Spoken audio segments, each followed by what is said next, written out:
हाय, good morning. सकाळी उठले आणि माझी अजिबात ऑफिसला जायची इच्छा नव्हती.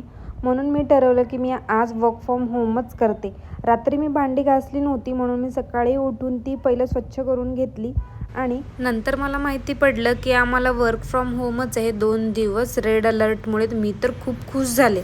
मग मी तर खूप निवांत आवरायला घेतलं, अंघोळ केली आणि मी नाश्ता बनवायला सुरुवात केली. नाश्त्यामध्ये मी बनवलेले पोहे आणि ते खूप भारी झालेले.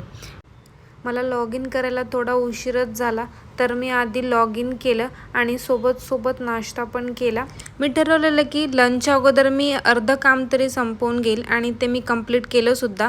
आणि धन्नूनी दाल खिचडी बनवलेली आणि त्याला आम्ही तडका पण दिले. इव्हनिंगला माझं खूप डोकं दुखत होतं त्यामुळे मी माझ्यासाठी कॉफी बनवली, थोडाफार टाईमपास केला आणि लगेच कामाला सुरुवात केली. कारण मी 2 दिवस झाले ते काम पेंडिंग ठेवत होते आणि आज मला काहीही करून ते